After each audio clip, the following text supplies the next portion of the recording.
Hello everyone, সবাই কেমন আছো? আমি দীপা চলে এসেছি তোমাদের সঙ্গে আরও একটা ব্লগ নিয়ে। অনেকদিন পর আবার ব্লগটা দেওয়া হলো। এর আগে তোমরা দেখেছিলে যে আমি বলেছিলাম তোমাদের একটা ভালো খবর আছে। কি খবর সেটা তোমাদের আমি অলরেডি বলে দিয়েছি যে দেখো, আমার মেয়ের স্কুলের ভর্তির জন্য অ্যাডমিশনের জন্য ফোন এসেছিলো। তো আমরা যাচ্ছিলাম অ্যাডমিশন করাতে। তো দেখো আমরা অ্যাডমিশন করাতে চলে এসেছি। আর দেখো এসে এসে সন্ধ্যায় মানে আমাদের সানভিকা কত খুশি হয়েছে। ও তো আনন্দের সীমা নেই। তো দেখো কেমন দুষ্টুমি করছে অতিরিক্ত, মানে একদিনেই মনে হচ্ছে যেন অ্যাডমিশন করাতে গিয়ে ওকে দেখে মনে হচ্ছে যেন একদিনে কত বড় হয়ে গেল। তো এত দুষ্টুমি করছিল ওখানে, ওকে সামালতে মুশকিল হচ্ছিল। তো যাই হোক, এখানে দেখো আমরা স্কুল ড্রেস নিয়ে নিয়েছি। তো স্কুল ড্রেস, তারপরে স্কুল ডায়েরি, বুকস সবই দিয়ে দিয়েছিল সেদিনকে। তো তোমরা দেখো আমি এখন ট্রায়াল করছি, দেখে নিচ্ছি ড্রেসটা ছোটো বড়ো। ওনারাই বললেন ওখানে যে ড্রেসটা ছোটো বড়ো কিছু হলে পরে ওখানেই সেটা চেঞ্জ করে নেওয়া যাবে। তো সেই জন্য ড্রেসটা চেঞ্জ করে দেখে নিচ্ছি একবার। তো দেখো এটা হচ্ছে একটা প্রথম ড্রেস, যেটা ওরা মানে সোম থেকে একদম থার্সডে মানে বৃহস্পতিবার পর্যন্ত পরে যাবে। আর আরেকটা ড্রেস আছে, সেটা ফ্রাইডেতে আলাদা ড্রেস। তো সেটাও আমি দেখব। তো এখানে পরিয়েই দেখব। তো দেখো আমার সোনটাই কিন্তু বলছে আমি এটা খুলবো না, মানে ও ভাবছে এটা পরেই হয়তো ও বাড়ি যাবে। তো লাস্টে কিন্তু দেখো কি করবে, ও ফ্রাইডের যে ড্রেসটা পরাবো সেটা দেখে দেখো কি করবে।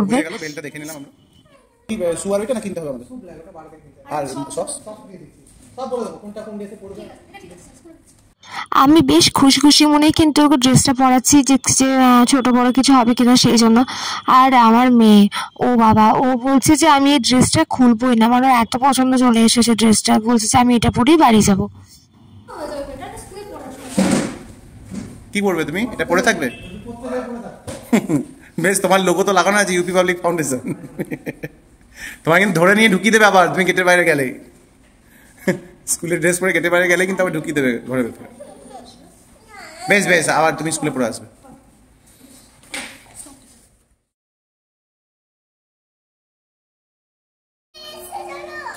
এখানে এখন রোজ ট্রেনের আওয়াজ শুনবে তুমি।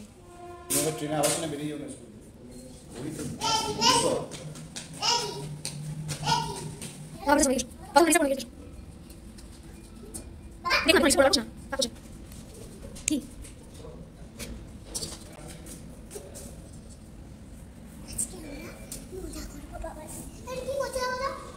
ডাইরেক্ট করছে, লেফট রাইট লেফট।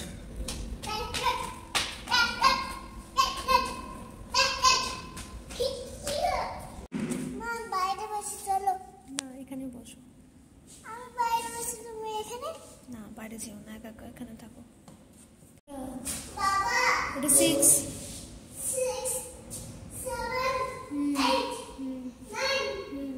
কি?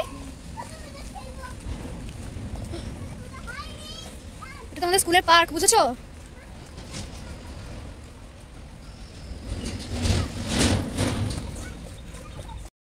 তো ওর বাবা বাকি ফর্মালিটিসগুলো পূরণ করছিল ভেতরে, আর আমি কিন্তু সানভিকাকে নিয়ে বাইরে বেরিয়ে এলাম ওকে বাকি স্কুলটা দেখাবার জন্য, কোথায় ওদের পার্ক আছে, স্কুলের প্লেগ্রাউন্ড কোথায় আছে, এইসব কিছু দেখাবার জন্য বের করে নিলাম। আর তাছাড়াও অফিস রুমে সানভিকা যা জ্বালাতন করছিল, মানে অফিস রুমে যাবতীয় জিনিসপত্র নিয়ে ঘাটাঘাটি শুরু করে দিয়েছিল। তো ওখানে গিয়ে কিছু একটা আবার না গন্ডগোল পাখি আসে, সেই জন্য আমি আরও বেশি বার করে নিয়ে এলাম ওকে। তো দেখো কতটুকু পরিমাণে খুশির কথাগুলো শুধুমাত্র শোনো। কি করে নামবে তুমি? দেখো কি করে নামবে, আমি বলবো কেন? নামো। নামো, আমি তো নামাবো না, তুমি নামো। যেমন চেপেছে তেমন নামো। আস্তে। কি জামাটাকে দিল রে, দেখি পেছনটা দেখি, ঘরতো আটু ঘর না, ঠিক আছে কিছু লাগেনি, যাক।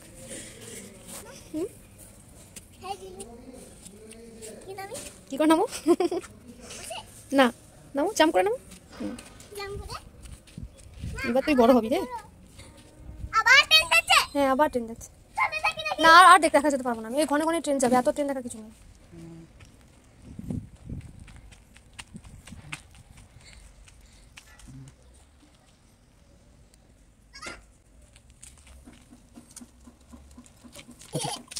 কাল সকালে আসবো আবার, চলো চলো খেতে হবে তো কিছু, খিদে পেয়েছে, চলো। তোমার স্কুলটা কেমন লাগলো?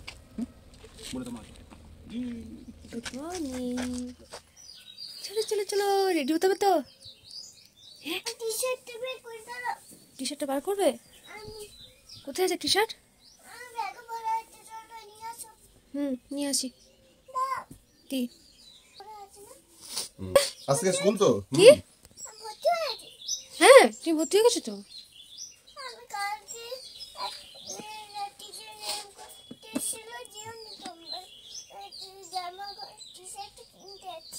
ও, হোয়াট ইজ ইউর নেম জিজ্ঞেস করছিল তোমাকে কালকে? ও না, করেনি। আচ্ছা, রাইমস জিজ্ঞেস করেছিল। হুম হুম, ঠিক আছে।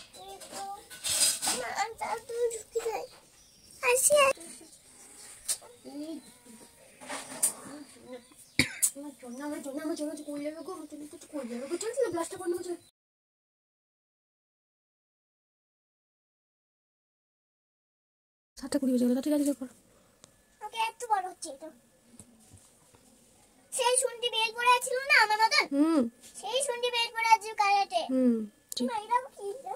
বলেন স্কুল বেচ কান করো।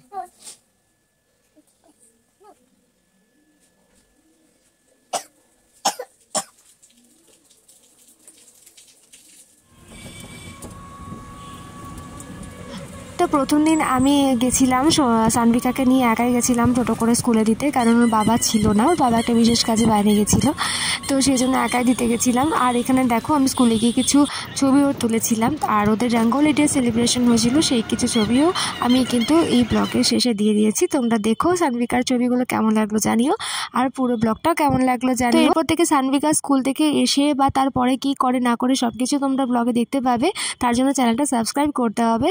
সবাই ভালো থাকবে, জানাবে কমেন্ট করে কেমন লাগলো ব্লগটা। টাটা।